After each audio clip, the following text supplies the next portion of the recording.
Konting tips sa mga DIY dyan mga kadiskarte. Ang aking ginagawa ay nag-install ako ng hamba. Ayan po, nakikita nyo. Ang problema, nakalebelado na to eh. Kaya lang ang problema itong hulog nya. Wala sa hulog baga. Kung nakakaranas po kayo ng ganito, pwedeng makatulong ko sa inyo to. Ang pinagbibisaan ko kasi yung hulog nya dito yan sa may kanto. Yan. Sa may kanto dapat yan tatapat mo lang yan, katulad yan, nakatapat po dun sa taas. Itong tansi ko na to nakatapat dun sa taas kanto nya. Yan, yan, nakikita nyo yan. Pero pagdating naman dito sa baba, layo na. Bakit kaya? Yan, layo na. Ayan, ito naman level ko yan eh, level ko to. Ito level ko yan papunta dun sa kabila dito. Ayan, level 2. Tapos nagsukat ako ng 82 dito. Tapos nagsukat din ako ng 82 mula doon hanggang dito sa may tansi ko. Tapos tsaka ko nilinapat itong tansi ko. Yan, ito kasing tansi ko na to, naka-level na to eh, mula doon sa kabila eh. Kung makikita nyo, tapat naman yung tansi ko at saka lapis. Yan. Tapos dito sa kabila, yan po, tapat na tapat po yan. Yan. Ang problema, itong hulog niya nakaano na sa kanto niya dito eh. Tapat na dito yung tansi ko na sa taas.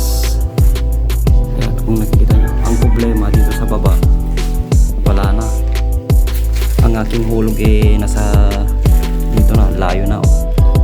Kung makikita nyo, yan ang problema. Kaya ang check upin natin yung eskwala nya. Itong eskwala nya, itong hamba, ang kanilang naggawa. Kung nasa eskwala pa, kasi nasa hulog, nasa level na to eh. Dapat kung nasa level na to, sa level na, dapat nasa hulog na rin yan kung nasa eskwala yung hamba. Kaya ang check upin natin yung eskwala ng hamba. Yan, mga kasate.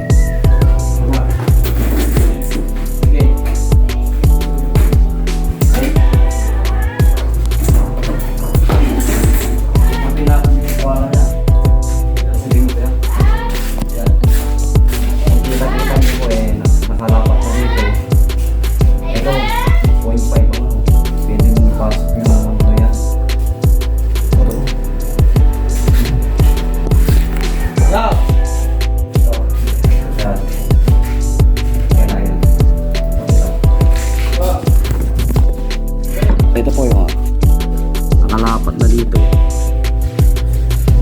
Dito may awang. Ayan mga disate, ayan. Tatanggalin natin yan.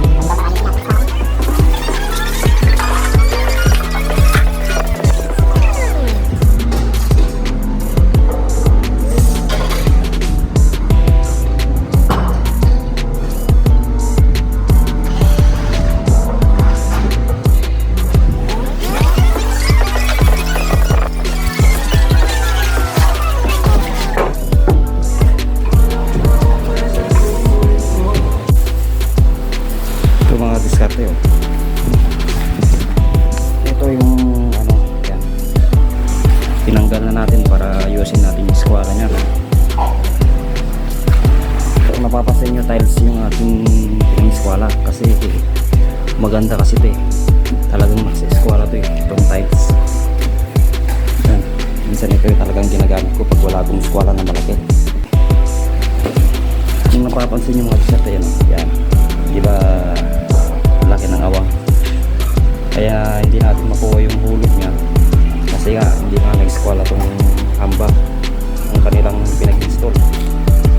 Kung makikita nyo dito, ayan o, diba nakalapat na dyan, dito lapat na rin dito, yan, lapat na dito, dito yung may awang 0.5 yan yung awang niya, malaki na po yan. Kaya ito ang ayusin natin. tanggalin natin to para ayusin natin yung eskwela na. Check up, dadin natin yun sa kabila kung nasa eskwela na, sa eskwela rin. Ayan, dito naman sa kabila niya. Dito yung kanina yung walang eskwela, dito naman sa kabila niya. Kung nakikita nyo, yan o. Lapat na lapat din siya. Yan, nakalapat. Dito talaga yung baby differentiate. Dito sa kabila. So, dito awang na talaga o. Yung itong tiles na to, yung original na kanto niya to, hindi ko yung nagtabasan niya. Ito po yan. Tapat dito talaga may problema. Okay, ayusin na natin yan. Maraming kabit na.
Guys, yan, naayos na natin.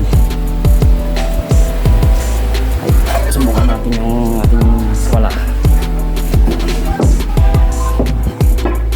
Yan, lapat na. Lapat na.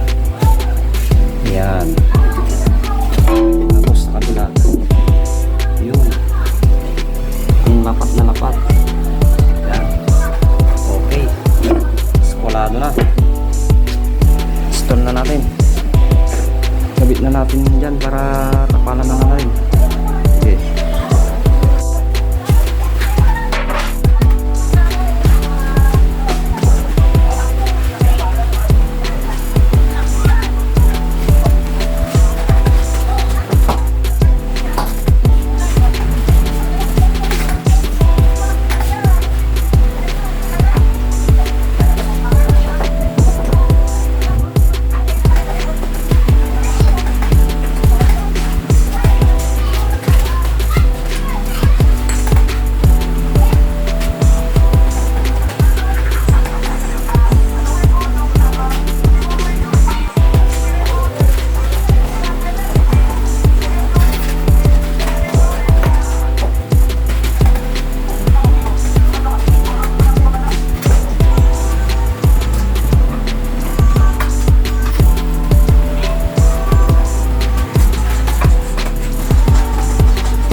Ito na mga artista rito, nakabit na natin, install na natin. Eh, di bale, tatapalan na lang ng semento. Ito yung sinasabi ko sa inyo kanina mga artista rito na ito, kung nakikita nyo itong kanto niya to, yung kanto dito ako nagpisa yung kanto niya dito. Kung naglapat na yung tansi niya, okay na yan. Kanina kasi hindi maglapat eh. Nakalapat niya dyan sa taas. Kita nyo, yan, nakalapat na dito sa taas. Pag pupunta naman tayo dito sa baba, yan, lapat na rin. Medyo gumagalaw eh.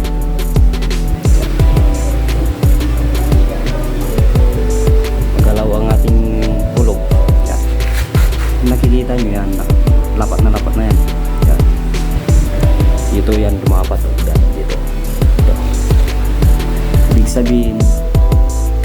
hulog na nasa level na yan. Kasi inayos na natin yung eskwala niya. Wala sa eskwala kanina kaya hindi natin maayos. Kung mapapansin din nyo itong level ko, ito yung aking marking.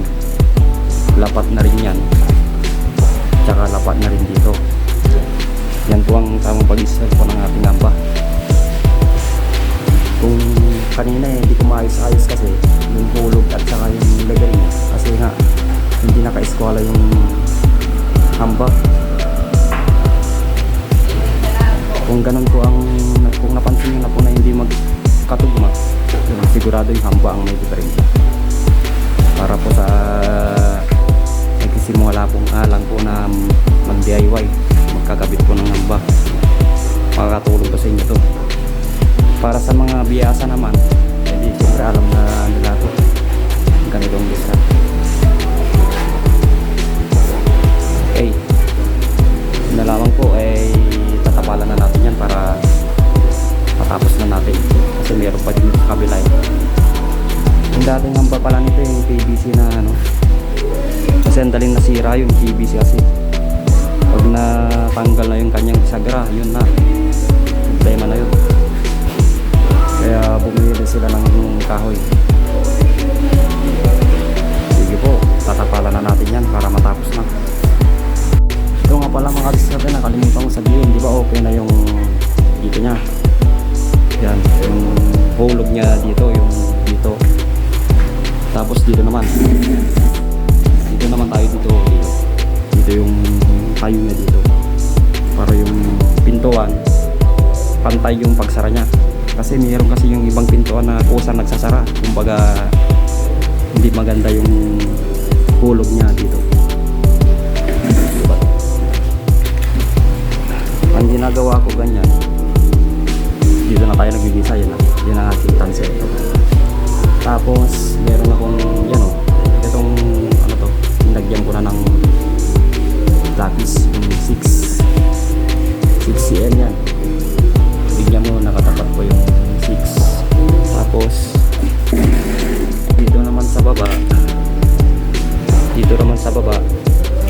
ayan, nakaano rin sa good yan. Sensya na kayo, wala akong kasama kaya wala tayong taga-video. Talapa